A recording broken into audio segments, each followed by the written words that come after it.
Oke, baik teman-teman.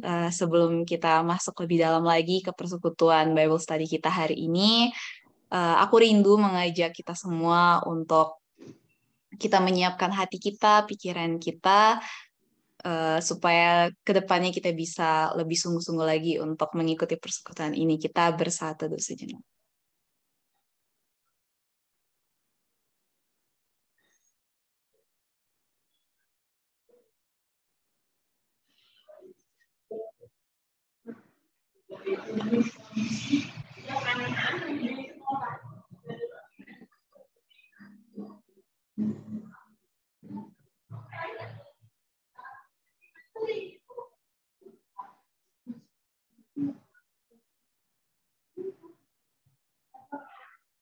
Oke, teman-teman, mari kita bersatu di dalam doa.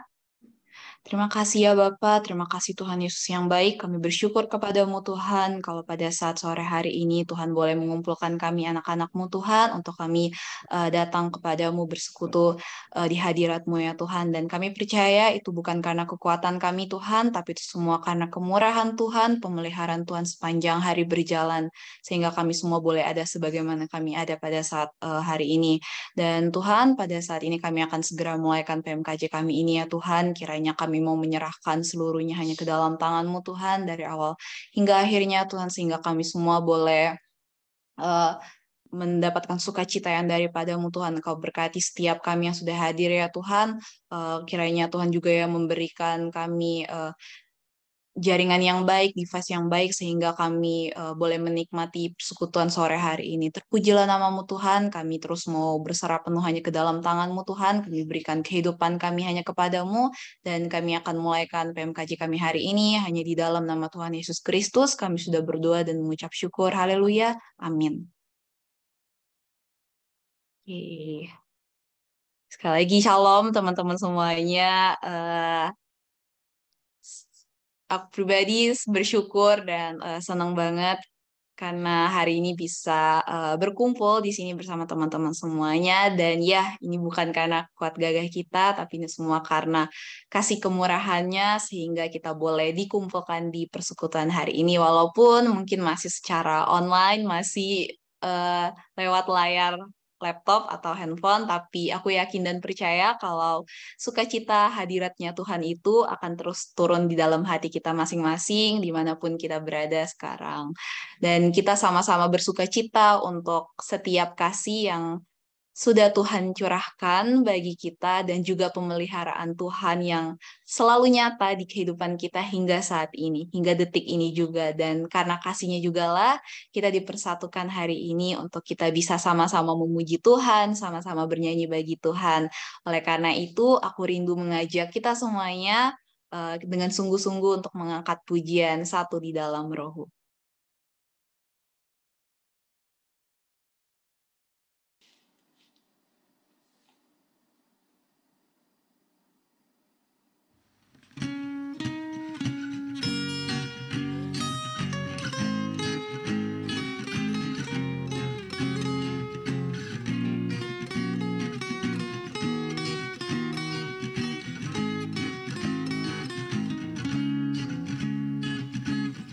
Satu di dalam rohmu, oh bahagia di dalam hatiku,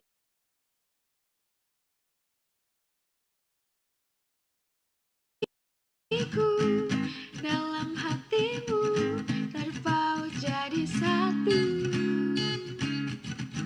bernyanyi bersama, berdoa bersama, sekutu dan sehati. Oh indahnya satu dalam kasih Yesus, setiamu memelihara persekutuan ini, dan kasihmu melimpah selamanya, kan menjadi saksi bagi dunia.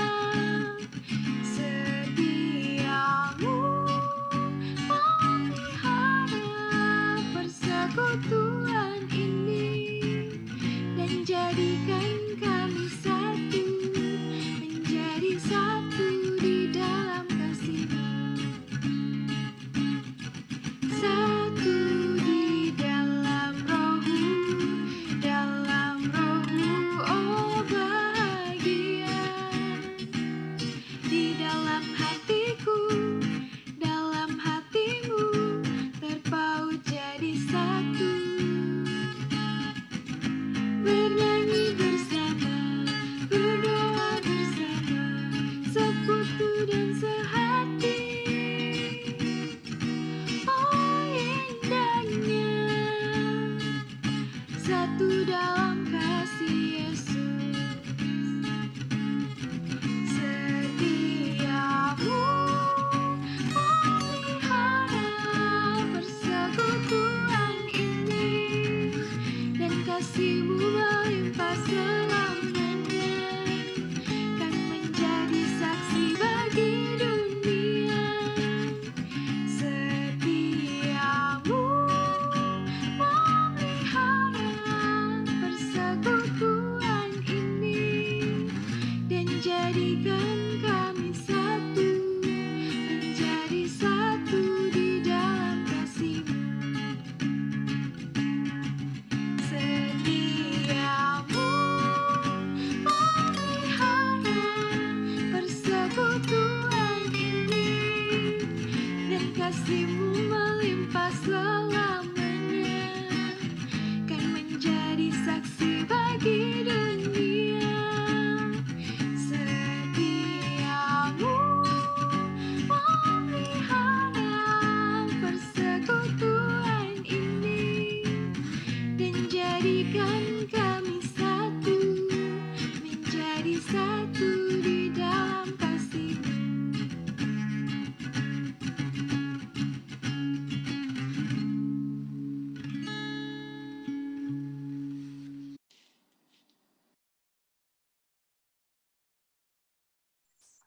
Oke, seperti pujian tadi bilang, kasih Tuhan melimpah selamanya dan setianya yang memelihara kehidupan kita dan setianya juga yang memelihara persekutuan pada saat sore hari ini. Baik, untuk berikutnya kita akan sama-sama mendengarkan Warta. Aku serahkan kepada pelayan Warta. Oke, terima kasih. Sekarang kita akan mendengarkan Warta. Bisa next. Oke, untuk pelayan ibadah kita hari ini, ada pembicara Bang Rey, kemudian MC kita, ada Elga dari Untar 2020, kemudian singer kita ada Kak Laura dari Trisakti 2018, kemudian pemusik kita ada Samuel dari Mustopo 2019, kemudian slider kita hari ini ada Kak Yelsi dari UKI 2018, dan asernya ada aku sendiri dari PKN STAN Angkatan 2019, dan juga ada tim PPA yang akan melayani kita hari ini dalam kelompok masing-masing. Teman-teman boleh memberikan apresiasi kepada teman-teman yang melayani hari ini. Oke, sekarang kita masuk dalam seri pemuridan. Nah, kemarin kita udah bahas terkait dengan genset, kemudian hari ini tentang relasi dengan AKK. Nah, kemudian next, Selasa 2 Agustus 2022, kita akan membahas masih dalam seri yang sama, yaitu seri pemuridan, dengan tema pengembalaan personal. Nah, akan dilayani oleh Kak Vivi. Teman-teman semua, bisa dicatat ya waktunya, dan juga jangan lupa join untuk BS minggu depan Selasa 2 Agustus. Oke, bisa next.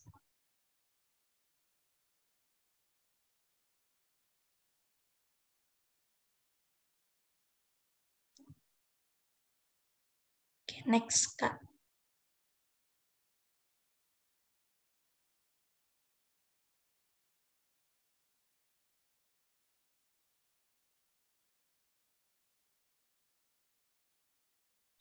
Oke, mungkin bisa next ke wartanya. Oke, bentar ya teman-teman semua, karena ada kendala teknis.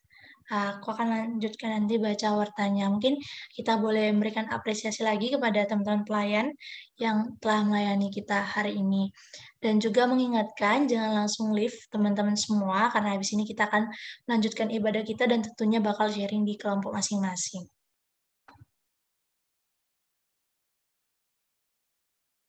Oke, buat teman-teman yang mungkin ketinggalan ya BS kita kemarin-kemarin gitu ataupun pengen nonton lagi, boleh aja akses ke Linktree PMKJ. Di sana ada rekaman BS kita, kemudian juga ada Zoom meeting kita gitu. Terus juga ada materi BS, kemudian ada juga bulletin Nehemia di sana dan juga materi pemuridan online dan yang aku yakin bahwa materi-materi ini mungkin bisa kita pakai gitu di PMK kita masing-masing. Kemudian ada juga IG dari PMK Jakarta, yaitu PMK_Jakarta. Teman-teman boleh follow untuk mengikuti info dan update-update terbaru terkait dengan PMKJ.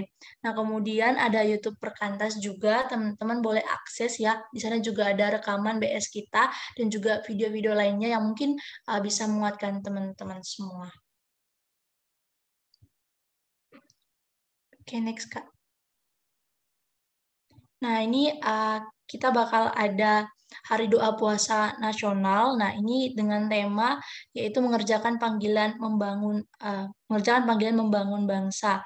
Nah, untuk tempatnya sendiri bakal menyusul jamnya itu dari jam 10 hingga jam 1. Nah, kita bakal buka puasa bersama. Teman-teman semua boleh catat ya waktunya yaitu Sabtu 20 Agustus 2022 dengan pembicaranya ada Kak Juneke Sagala. Teman-teman boleh dipersiapkan ya waktunya untuk mengikuti doa puasa nasional. Oke, bisa next, Kak. Oke, warta kita telah selesai, aku kembalikan kepada MC. Oke, terima kasih Kak Amel untuk partainya. Teman-teman, Tuhan Yesus Kristus itu merupakan gembala yang sangat baik dan kita sebagai anak-anaknya Tuhan itu selalu diingatkan supaya kita bisa hidup dari teladan Tuhan agar kita bisa memuliakan namanya. Ia selalu sungguh-sungguh ketika mengembalakan domba-dombanya supaya tidak ada satupun yang tersesat dan selalu berada di jalannya. Demikian juga dengan kita semua, kita harus bisa menjadi pribadi yang seperti Tuhan, mengembalakan umat-umatnya supaya Tuhan juga bisa terus diagungkan. Dan kita juga harus melakukan yang terbaik untuk setiap kepercayaan yang sudah diberikan Tuhan, dan juga melakukannya dengan penuh kerendahan hati, juga penuh sukacita. Mari sama-sama teman-teman, kita mau menyanyikan pujian yang menyatakan, Gembalakanlah kawanan domba Allah.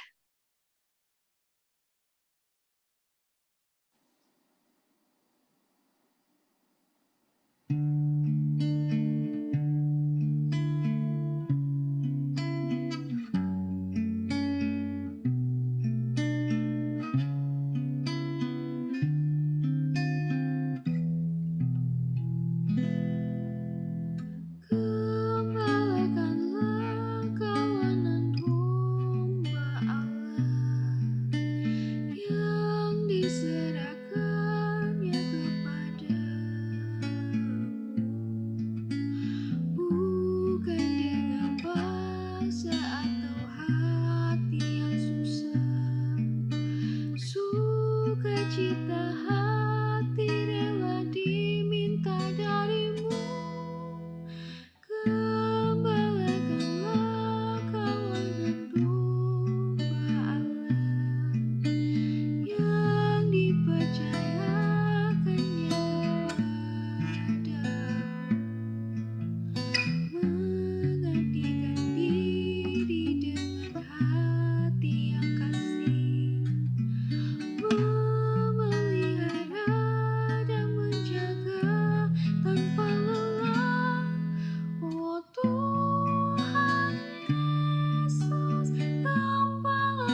Baik, untuk berikutnya aku serahkan lagi ke Bang Rey. Terima kasih Elga. Selamat sore teman-teman semua. Mari sebelum kita berdiskusi dan juga aku mungkin akan sharing sedikit, aku ajak kita untuk berdoa terlebih dahulu. Yuk, mari kita berdoa. Tuhan, seperti pujian ini, kami rindu boleh menjadi gembala untuk kawanan domba yang Tuhan begitu kasih. Dan kami sadar di tengah keterbatasan kami, di tengah ketidakmengertian kami sepenuhnya, kami percaya Engkau Tuhan yang mengenal domba-dombamu dan domba-dombamu mengenal suara-Mu. Karena itu tolong kami Tuhan untuk boleh menjadi orang-orang yang menyuarakan suara Tuhan, menyuarakan suara Sang Gembala yang memanggil domba-dombanya, dan itu boleh terpancar melalui cara kami berelasi dengan mereka, boleh membangun, boleh membentuk seturut dengan kehendak Tuhan. Kami berdoa kiranya Tuhan yang boleh berkati sharing dan diskusi kami sore malam hari ini, kiranya boleh menjadi berkat buat setiap kami yang mendengar, yang secara khusus juga terlibat dalam pelayanan di PMK, maupun juga kami sebagai sahabat di tengah kampus atau sebagai rekan-rekan rohani, kami juga boleh menjadi orang-orang yang menjadi saluran berkat dan kasih Tuhan di mana Tuhan tempatkan kami berada. Terima kasih Tuhan, menyerahkan juga koneksi jaringan kami, kiranya semua berjalan dengan baik. Dan Tuhan kami Yesus, kami menyerahkan waktu ke depan. Amin. Ya, selamat sore teman-teman semua.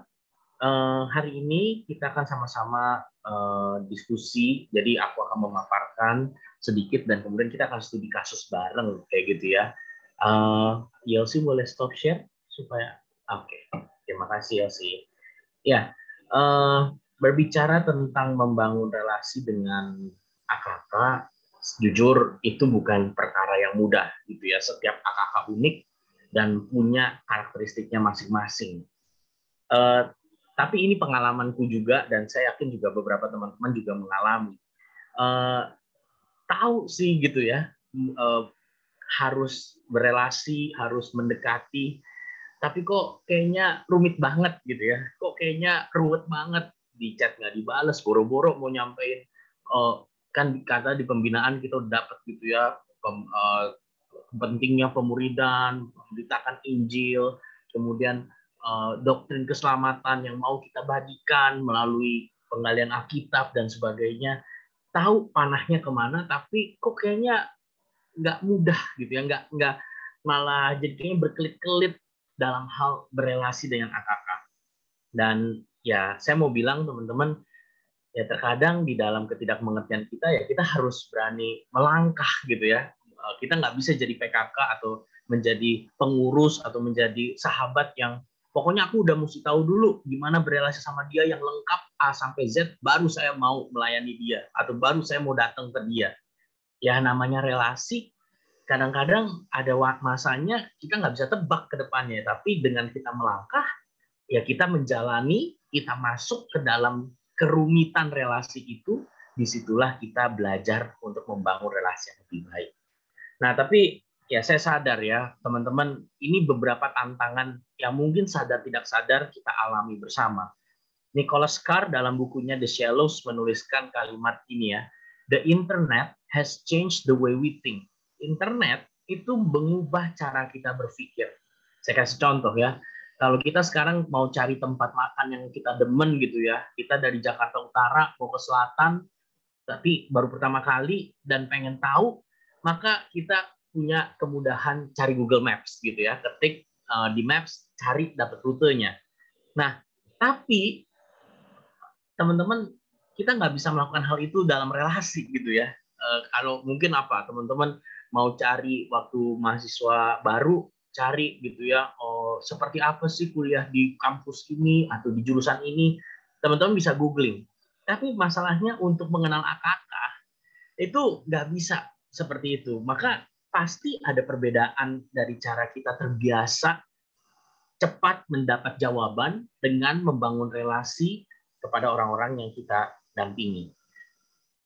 Sherry Turkle dalam bukunya juga menuliskan kalimat yang unik ya. Social media has changed the way we talk. Jujur aja ya, misalnya kalau teman-teman nonton YouTube, kalian ada ads gitu ya, ada iklan di awal yang teman-teman ya nggak penting itu ya. Teman-teman ya tunggu 5 detik terus skip ads kayak gitu ya, atau teman-teman bisa scroll maju sampai ke bagian yang teman-teman pengen lihat. Sementara dalam relasi kita nggak bisa begitu gitu ya, kita nggak bisa ya udah aku pengen skip bagian kenalan dulu, awkward dulu, pokoknya skip sampai sama-sama punya hati mau belajar bareng. Kita nggak bisa begitu. Bahkan adik-adik kita mungkin juga berubah dengan pola sosial media ya. Nggak senang sesuatu ya tinggal di blok, nggak senang sesuatu ya tinggal di close. Sementara nanti dapat apa ya dari kita gitu ya, sapaan halo deh, apa kabar, selamat datang. Yang nggak suka ya tinggal didiemin aja di blok gitu ya. Didiemin itu ya bagian dari cara kita bersosial media. Kalau nggak suka nggak usah direspon. Nggak bisa, jadi kita nggak punya kepastian, kita bingung juga gitu ya. Jadi sebenarnya dia ya atau tidak. Karena itu ya teknologi sebenarnya sedikit banyak mengubah kita dalam hal berelasi. Saya nggak bisa pungkiri itu. Teman-teman sadar tidak sadar pasti terbentuk caranya berelasi dari cara kita ya hadir di media sosial atau melalui manfaat internet yang kita alami. Bahkan Tony Reik berani kasih kesimpulan yang menarik ya. Smartphone is causing a social reversal. The desire to be alone in public. Kalau lagi rame, kalau lagi di tengah publik, pengennya sendiri, pengennya private, pengennya personal. Tapi kalau lagi private, lagi sendiri, never alone in private. Nggak mau ketinggalan, maunya selalu connect. Jadi di publik pengennya sendiri, lagi sendiri pengennya tetap tahu apa yang terjadi di luar. Ya sama lah ya. Saya bukannya bilang kita, tapi maksudnya sedikit banyak kita alamin gitu ya. Giliran lagi ketemu sama orang, kita awkward gitu ya, kayaknya pengennya sendiri nggak ditanya-tanya, tapi ntar kalau udah sendiri kita kepoin gitu ya, dia ini siapa dan sebagainya. Itu terjadi sedikit banyak mempengaruhi cara kita berelasi. Saya nggak pungkiri itu teman-teman. Mungkin teman-teman merasa kenapa ya kok susah, kok denger cerita abang kakak kayaknya kalau dideketin langsung bersedia, disamperin langsung, oh ya kak pimpin aku, gembalakan aku, wah itu udah enak banget.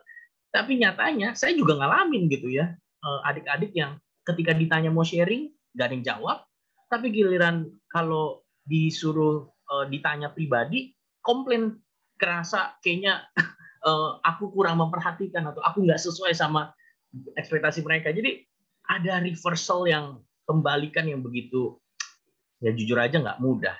Sehingga ya kadang-kadang ya kayak gini ya, kita udah punya planning gitu ya. Oke, nanti kalau dapat mahasiswa baru atau ada adik kelompok kecilku atau ada sahabatku, aku pengen ajak dia begini. Tapi ternyata realitanya harus lewat gunung, lewati lembah gitu ya, naik bahkan turun jurang gitu, jurang emosi, jurang kesabaran, karena ternyata nggak seperti yang kita bayangkan. Nah, di tengah kondisi seperti ini, apa harapan kita gitu ya? Saya bersyukur ya Alkitab menegaskan gitu ya, mengingatkan generasi, cara relasi, cara komunikasi bisa berubah, kecenderungan bisa bermacam-macam, tapi Yesus Kristus tetap sama. Kemarin, hari ini, selama-lamanya.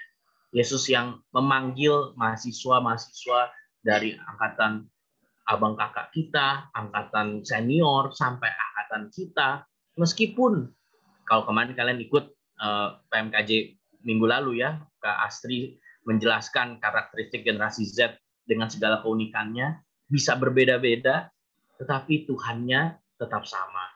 Dan saya tetap percaya, misionaris terbaik di pelayanan kampus yang paling mengerti kondisi mahasiswa adalah teman-teman. The greatest missionaries are not staff, it is the student. Kalian yang paling bisa menyambung rasa, yang paling mengerti, yang paling senasib sepenanggungan, dan dari situ teman-teman bisa memahami kebutuhan dan kondisi dari mahasiswa yang ada di sekitar kalian. Jadi bagi saya itu keyakinan yang saya terus dorong teman-teman. Kalian yang paling ngerti, yang paling bisa tanggap dan adaptif membangun relasi dengan akar kalian masing-masing. Karena itu ya saya setuju ya kalimat ini ya, PKK atau PKTB sebagai pemimpin adalah berbicara bagaimana mempengaruhi berbicara menolong seseorang berpindah dari satu kondisi ke kondisi yang lain, dari kondisi yang lebih buruk ke kondisi yang lebih baik. Itulah pemimpin yang baik. Dan tentu saya setuju ya, Yesus pun melakukannya gitu ya. Yesus dalam masanya pelayanan di dunia tentu dia mengenapkan karya keselamatan melalui kayu salib. Dia juga melayani sendiri secara pribadi, mengajar, menyembuhkan. Tetapi kalau teman-teman lihat hampir 60-70% waktunya itu dipakai untuk berelasi dan membangun murid-muridnya. Jadi, dan jangan salah ya, Yesus juga maksudnya, Yesus nggak ngerasain susahnya manggil AKK berbagai karakteristik. Silakan nanti PA-kan. Siapa saja 12 murid Yesus? Latar belakangnya seperti apa? Temperamennya seperti apa?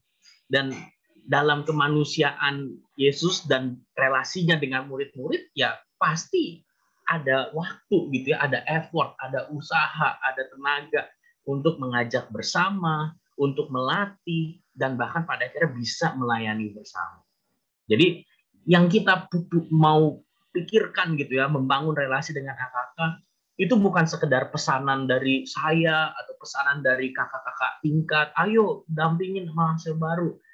Tapi ini memang apa yang Tuhan sendiri kerjakan pada waktu itu dan bahkan sampai saat ini. Nah, karena itu saya juga bahkan melihat gitu ya, ini pun terjadi di pola rasul-rasul. Salah satunya Paulus gitu ya, Bang Abe di dalam pertemuan kami staff mengangkat ayat ini dan menarik ya. Kita mau membangun relasi, tapi relasi itu relasi yang membangun. Kita nggak mau cuma membangun relasi terus, Bang gimana caranya deket sama kakak? Gimana caranya bisa kalau aku ngejokes dia ketawa gitu ya, aku pantun dia nyaut. Bukan cuma relasi yang kayak apa ya, yang penting kita kelihatan deket, bajunya samaan, kalau baju retret semua, Yesus berdarah-darah, samaan semua. Tentu kita mau kedekatan itu, tapi kedekatan untuk apa? Ya kedekatan untuk saling membangun relasi yang membangun. Di Paulus pun dalam Galatia 4 ayat 19 ya memunculkan nuansa itu gitu ya. Hai anak-anakku, kalimat anak-anakku kan menunjukkan kedekatan relasi ya. Paulus bukan cuma jemaat gitu ya, atau orang-orang, tapi anak-anakku yang tercinta, itu pakai masa kininya. Jadi ada relasi kedekatan. Tapi anak-anak yang tercinta bukan cuma yang penting mabar datang ya, masuk server ini. Bukan cuma sekedar anak-anakku yang tercinta siap fun, siap seneng, siap jalan. Tapi Paulus bilang, aku rela menderita sakit bersalin sampai ada tujuan. Rupa Kristus menjadi nyata di dalam kamu. Sampai sifat-sifat Kristus tertanam pada dirimu. Jadi kedekatan itu punya tujuan untuk membangun. Semakin membangun, semakin dekat pula. Kayak begitu ya. Jadi kalau ada yang nanya, tapi kita kalau gitu berelasi nggak tulus dong. Berelasi untuk membangun orang. Nah, kita coba bayangkan ya dalam hidup sehari-hari. Nggak mungkin kita berelasi tanpa ada tujuan yang sama atau melakukan kegiatan yang sama. Misalnya, aku sama Bang Ruben bersahabat. Kita bersahabat tuh bukan begini ya. Ruben, kita sahabat ya. Janji ya, kita sahabat ya. Yakin kan kita sahabat? Sahabat ya. Ingat, sahabat kita. Persahabatan tuh nggak dibangun dengan begitu. Persahabatan dibangun gimana? Ben, yuk cari bakmi. Nah, Ben, yuk kita rapat buat PMKJ. Dengan melakukan kegiatan bersama untuk satu tujuan, cari bakmi enak, bikin rapat supaya pelayanan terkoordinasi dengan baik. Di situ kita berelasi dan di situ kita saling membangun. Jadi nggak ada relasi yang benar-benar murni relasi tanpa tujuan. Nggak ada relasi seperti itu. Pasti kita punya satu keinginan dan satu tujuan yang sama. Dan ya doa kita itu tujuan yang sama-sama membangun. Nah, di dalam bagaimana kalau gitu kita bisa punya framework-nya. Nah, saya mau bagikan dengan sederhana gitu ya. Semoga teman-teman juga bisa pakai ini dalam planning pribadi maupun juga dalam planning kelompok kecil ke depannya. Yang pertama, jelas kalau namanya mau membangun relasi dan relasi itu membangun, kita perlu punya goal, punya tujuan, punya destinasi. Destinasinya apa? kita mesti kebayang karakteristik AKK yang baik itu seperti apa. Karena kita mau bangun ke arah sana kan. Yang baiknya itu seperti apa. Supaya ketika saya membangun relasi dengan dia, saya tahu relasi ini mau dibawa ke arah mana. Dari situ, kalau teman-teman udah tahu tujuannya, teman-teman bisa tentukan prosesnya. Kalau kita mau membangun ke arah sana, mau menuju karakteristik itu, kita harus lewatin journey seperti apa, proses seperti apa. Kalau teman-teman udah tahu tujuannya, teman-teman udah tahu mau prosesnya seperti apa, barulah kita bikin petanya. Nah, karena itu saya sering bilang gitu ya, PKK dan PKTB itu sebenarnya adalah pembuat peta buat AKK. AKK kita masih bayi rohani, anak-anak yang mungkin nggak tahu arah pulang, nggak tahu jalan. Teman-teman kita ini orang-orang yang membantu membuat peta buat mereka. Tapi bukan cuma, nih kasih petanya ya, aku pengen kamu belajar ke sini, aku pengen kamu nyampe ke puncak, ini aku kasih caranya, jalan sendiri ya, nih aku kasih petanya, kamu berjuang sendiri. Tapi kita bukan cuma buat peta, kita jadi rekan perjalanannya. Kita ikut jalan bareng. Jadi kamu sebagai PKK, sebagai pengurus, sebagai PKTB, kamu punya kesanggupan untuk menganalisa, melihat, kamu mau bawa adik kelompok kecilmu atau anak pelayananmu kemana, kamu bikinin petanya, jalanin bareng bersama dia. Dan itu akan unik buat setiap kakak. Repot? Repot. Tapi ingat, namanya melayani manusia, namanya melayani makhluk hidup, pasti akan sangat messy, akan sangat berantakan. Lebih gampang nyusun tema PJ, lebih gampang bikin bahan PA. Tapi kalau kamu mau berjalan bersama dengan manusia yang kompleks ciptaan Tuhan, pasti memang akan punya kompleksitasnya. Nah, saya kasih framework-nya. Kamu kalau gitu goal-nya apa yang bisa dipakai? Nah, kasih contoh. Saya pakai paling gampang gitu ya. Kalau ditanya Bang Rey, murid itu mesti gimana sih? Saya pakai singkatan, saya punya singkatan 5C. Teman-teman, kalau kalian mungkin dari pembicara lain, dari pembinaan lain, kalian mungkin punya formulasinya sendiri, nggak apa-apa juga. Itu sama-sama semua dari Alkitab. Saya supaya lebih gampang ingat buat saya sendiri. Dan saya sharing, siapa tahu teman-teman juga bisa pakai. Murid itu aspeknya apa sih pertumbuhannya? Yang pertama, C yang pertama, Christ, Kristus. Yaitu murid ya bisa mengenal Allah melalui Kristus, dia intim dan bergantung kepada Tuhan, dependent. Jadi dia adalah murid mahasiswa yang mengenal Tuhan dengan intim dan kemudian bergantung kepada Tuhan melalui firman, melalui doa. Tapi bukan cuma secara pribadi, dia juga menikmati C yang kedua, community. Mereka hidup dalam komunitas di mana mereka bisa saling peduli, dapat saling dipercaya, dapat saling bertumbuh. Nggak ada murid yang seorang diri gitu ya, pahlawan seorang diri. Mereka berrelasi dengan Tuhan dan itu juga digambarkan melalui hidup komunitasnya. Nah, tapi dari situ bukan cuma relasi pribadi, relasi dengan sesama, itu mengubah karakternya gitu ya.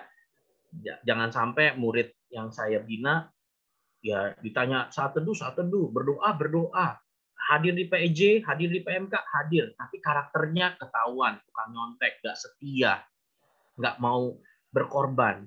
Itu semua pengalaman itu membentuk karakternya. Semakin serupa Kristus atau menghidupi buah roh, gambar dirinya juga semakin utuh. Nggak minder, nggak sombong, tahu posisinya di hadapan Tuhan. Dari situ, dia kemudian juga bisa tahu C berikutnya, calling-nya, tahu gambar besar, big picture kekristenan, dan bagiannya, specific purpose-nya. Apa sih kehendak Tuhan buatku? Tuhan izinkan aku berkuliah di kampus ini, apa sih tujuan Tuhan? Dan kalau gitu selama 4 tahun, apa bagian-bagian spesifik yang Tuhan izinkan? Aku mungkin terlibat di PMK, aku mungkin ikut di UKM tertentu, aku mungkin ambil bagian jadi pelayan. Tahu spesifik purpose-nya di dalam gambar besar. Dan supaya yang terakhir, mereka bisa melakukannya, mereka harus punya kompetensi.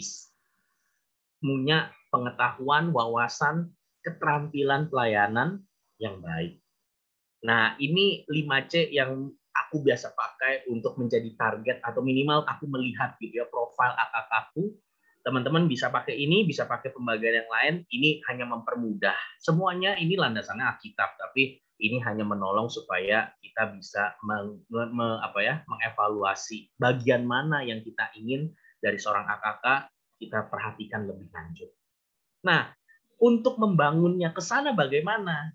Kayak gitu ya. Misalnya kita mau dorong dia semakin dekat, semakin menghayati relasi pribadinya dengan Tuhan, dengan Christ yang pertama. Nah, membangunnya bagaimana? Nah, jadi kita membangun relasi itu dengan tujuan membangun aspek Christ-nya misalnya. Nah, di dalam materi yang aku pernah dapatkan, ternyata kita bisa punya beberapa cara, beberapa dinamika. Yang pertama, ketika membangun seorang murid, kita ada aspek dinamika spiritualnya, yaitu kita butuh kuasa Roh Kudus. Dan ini tergambar juga melalui relasi Yesus dengan murid-muridnya. Yesus tuh mendoakan murid-murid gitu ya. Murid-murid bisa akhirnya menjadi pemimpin jemaat, jadi rasul-rasul. Itu melalui proses berelasi dengan Yesus. Nah, relasi Yesus dengan murid-murid itu di dalamnya ada apa aja? Yesus mendoakan mereka. Yesus memberikan kuasa. Nah, itu kan kuasa Roh Kudus yang bekerja gitu ya, memampukan, memberikan kesanggupan buat murid-murid untuk mengerti pengajaran Yesus, untuk akhirnya bisa mengusir setan, menyembuhkan yang sakit. Itu mendapatkan kuasa dari mana? Yesus mendoakan, Yesus menganugerahkan Roh Kudus dan sebagainya. Tapi apakah cuma itu? Ternyata di dalam perjalanannya Yesus juga hidup bersama gitu ya. Teman-teman, berelasi dan hidup bersama itu punya kuasa loh untuk membentuk seseorang.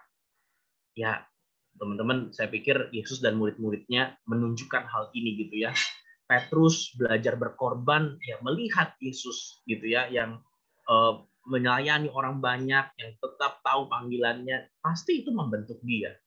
Jadi di dalam kita juga berelasi dengan murid-murid, kita juga mau hidup bersama, melakukan memberikan hidup kita untuk menjadi teladan atau tempat mereka berkonsultasi, ataupun juga dengan sesama murid. Nah, bukan cuma relasi, tapi kalau kalian lihat dalam cerita Alkitab, Yesus juga melibatkan. Jadi memang mereka hidup bersama, tinggal bersama, murid-murid lihat Yesus gitu ya. Tapi ada waktu-waktunya tuh Yesus melibatkan mereka, memberikan tugas. Tugasnya itu kadang-kadang menantang, disuruh berikan makan 5.000 orang ini. Bingung kan mereka.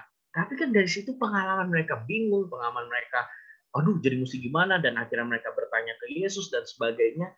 Itu ternyata memberikan mereka pertumbuhan, membangun pengertian mereka. Itulah experiential dynamic.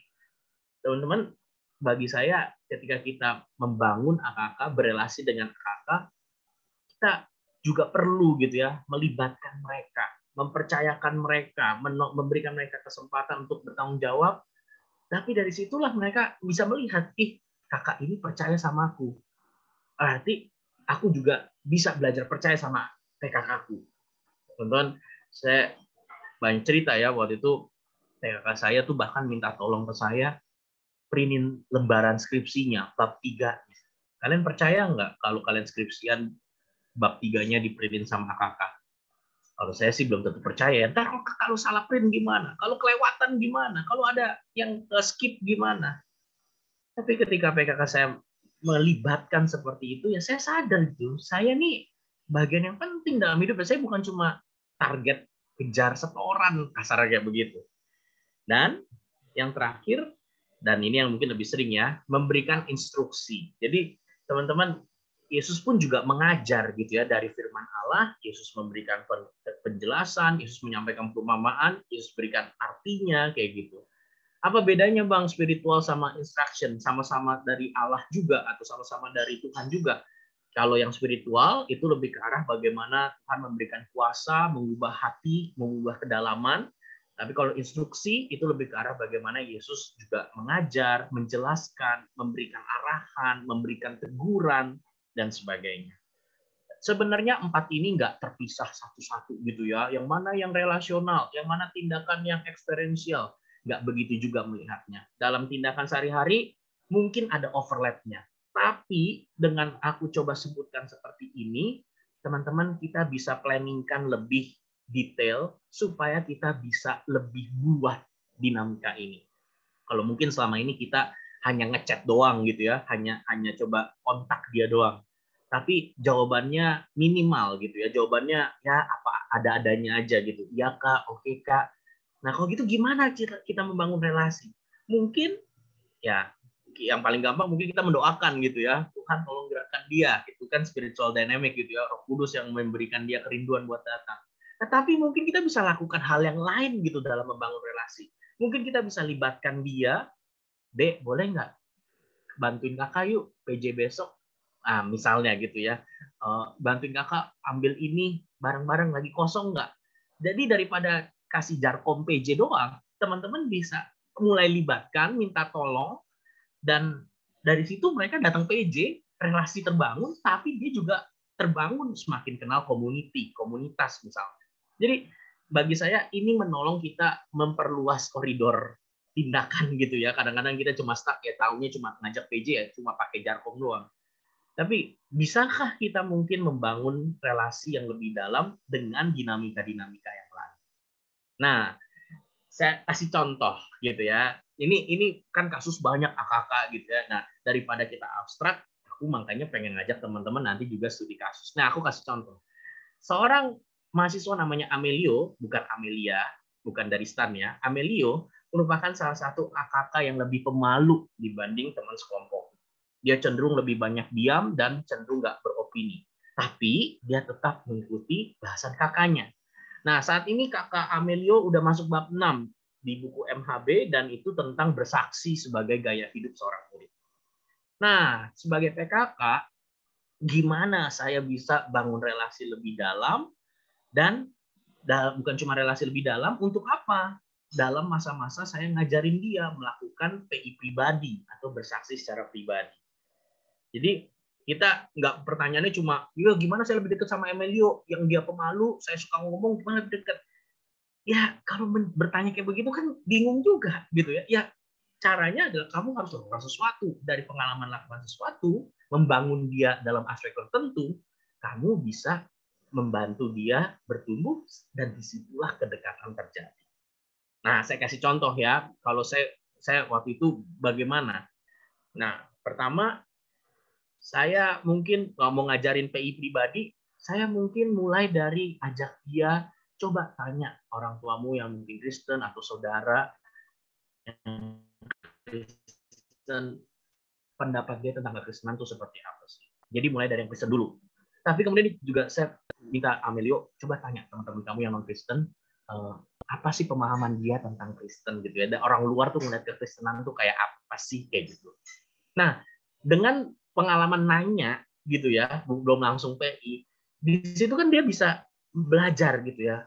Ternyata awkward ya ngomongnya, dari keberhasilan atau kegagalan. Ternyata ada yang kasih pendapat excited, di situ dia juga senang. Tapi mungkin ada juga ditanya gitu malah menjauh. Nah, dari situ kan juga oh gimana ya perasaannya, nyambung kah, awkward kah dan sebagainya. Nah, tapi itu pengalaman yang memberikan apa ya, kuasa untuk membangun dia, dan ketika kita follow up di situ relasi terbangun. Nah, dari situ baru saya mungkin pakai apa ya, berikan kesempatan hidup bersama. Hidup bersamanya gimana? Saya mungkin ajak Amelio, ya udah yuk sekarang kita PI bareng. PI dengan kakak tingkat atau penilik yang lebih pengalaman dari dia, mungkin dirimu atau mungkin kamu bisa sama kakak tingkat yang lain, sama penilik yang lain, pertemukan, belajar PI bareng. Dan atau mungkin sama ada narasumber, pembicara, buat mereka konsultasi, nanya-nanya, bagaimana sih kalau misalnya kalau ditolak, kalau mungkin takut ditanya ngomongnya kayak gimana. Tapi di situ dia bisa melihat, oh ada orang-orang lain juga yang berjuang menyaksikan Injil. Bukan aku sendirian gitu ya, kayaknya cuma aku yang nggak bisa. Ternyata yang lain juga punya pengalamannya dari nggak bisa, dari bisa, gimana. Di situ pengalaman hidup bersamanya dapat dan relasinya terbangun. Nah dari situ mungkin saya ajak dia, oke, yuk kita doa bareng dengan tim doa, kita doakan, mungkin ada sahabat atau nama-nama yang belum kenal Tuhan. Terus kita juga mungkin doain pokok doa, ada misionaris yang kita tahu pokok doanya, kita doakan bareng. Tapi seiring kita berdoa buat mereka, kita juga berharap gitu ya, Tuhan yang menanamkan kerinduan, Tuhan berikan pengertian kayak begitu. Disitulah Tuhan bekerja melalui kita mendoakan orang, tapi ternyata Tuhan yang berikan beban. Itu kan nggak bisa saya buat-buat gitu ya, itu pekerjaan dari Tuhan. Dan baru setelah itu, kalau mungkin ada pembinaan pekabaran Injil pribadi atau tentang doktrin keselamatan atau apologetika atau bagaimana kalau membangun jembatannya, berdiskusi. Yuk kita ikut bareng. Atau mungkin baca buku, baca artikel, kita baca bareng. Di situ dapat instruksi gitu ya dari firman Tuhan, dapat penjelasan dari firman Tuhan. Nah, jadi teman-teman lihat ya, kadang-kadang ya kita mau ajar dia PI pribadi, gimana caranya? Ya udah bikinin aja pembinaan. Betul sih, itu instruksi, tapi apakah dengan membuat pembinaan dia serta-merta langsung mau menyaksikan atau bersaksi? Kadang-kadang belum tentu. Kalau gitu kita perlu dinamika yang lain. Nah, itu buatku adalah membangun relasi dengan kakak. Jadi kalau teman-teman tanya, Bang Rey gimana caranya membangun relasi? Pokoknya selalu dekat. Saya akan tanya, selalu dekat untuk apa? Apa yang kamu mau bentuk dari dirinya, bekerjakan bersama, disitulah kedekatan terjadi. Semoga teman-teman semakin kebayang, semakin paham, semakin mungkin bisa mulai bergejolak gitu ya. Kira-kira kayak begini, tindakannya seperti apa ya? Karena ada begitu banyak kasus dan nggak mungkin kita samakan semua kakak dengan semua tindakan. Nah, poinnya adalah teman-teman, Tim Keller pernah memberikan ilustrasi ini gitu ya. Kalau seandainya kita punya batu besar, batu yang menghalangi jalan, kalau kita bikin dinamit dan kita taruh di permukaannya doang dan kita ledakan, batu ini tuh nggak akan pecah. Yang pecah itu cuma permukaannya doang, tapi itu nggak akan membongkar batu itu dari dalam. Caranya gimana kalau ada batu besar yang menghalangi? Adalah teman-teman gali ke dalam, dan dari situ teman-teman taruh peledaknya, taruh yang sanggup mengubahkannya, dan dari situlah batu itu terbongkar kayak begitu. Teman-teman dalam relasi mungkin rasanya kayak ngadepin batu besar gitu. Nah, kalau mungkin selama ini pendekatan kita cuma di permukaan gitu ya, kasih jarkoman, kasih WA, kasih chat, dan itu kayaknya cuma mecahin atas-atas doang. Teman-teman kiranya pemaparan tadi, dinamika-dinamika tadi, aspek-aspek tadi menolong kita, sebenarnya kita mau gali lebih dalam, ketemu, dan dari situ Tuhan bisa pakai untuk mengubahkan. Nah, dalam diskusi nanti sebentar lagi, teman-teman akan berjumpa dengan dua orang mahasiswa baru, namanya Rubeno dan Danielo. Mereka mahasiswa semester pertama, punya hobinya, punya pergumulan, punya rencananya ke depan. Nah, nanti teman-teman lihat ceritanya, teman-teman coba kalau ketemu contoh orang mahasiswa seperti itu, gimana kita mau bangun relasi dengan mereka, sembari kita juga tolong mereka jadi murid Kristus yang teguh. Oke? Nanti kita akan masuk dalam kelompok, ketemu dua orang ini, Rubeno dan Danielo. Foto hanya ilustrasi, kalau ada kemiripan nama itu bukan disengaja. Saya akan tutup dengan kalimat ini ya, dari Jeffrey Wrights. If some students are unresponsive, kalau ada mahasiswa atau mungkin orang-orang yang kita layani nggak respon, mungkin kita nggak bisa ngajarin apa-apa gitu ya. You cannot teach them yet. But, tetapi you can love them. Engkau dan saya bisa mengasihi mereka. Mengasihi dengan cara coba dari dinamika yang lain, melibatkan, hidup bersama, pertemukan dengan orang, doakan. Mungkin instruksi nggak masuk, tapi ya nggak harus instruksi. Mari coba pikirkan cara-cara sisi-sisi yang lain. Dan dari situ, if you love them, you can teach them tomorrow. Kalau kamu mengasihinya saat ini, ya mungkin kita punya kesempatan mengajar mereka di keesokan hari. Dan itu ya kalimat ini ya, they don't care how much you know. Mereka nggak peduli sebanyak apa yang teman-teman tahu, until they know how much you care. Sampai mereka tahu seberapa banyak, seberapa besar teman-teman peduli. Jadi karena itu, so please take much care of them. Pedulikan mereka. Lihat, bangunlah relasi dengan mereka, dan kiranya relasi itu boleh relasi yang membangun. Amin. Teman-teman, Setelah ini, Bang Ruben akan masukkan kita ke dalam berbagai kelompok. Kita bisa diskusi sampai kurang lebih jam 6:30. Kita coba sharing bareng gitu ya. Aku persilakan kepada Bang Ruben. Silakan Bang Daniel. Ya teman-teman, selamat berdiskusi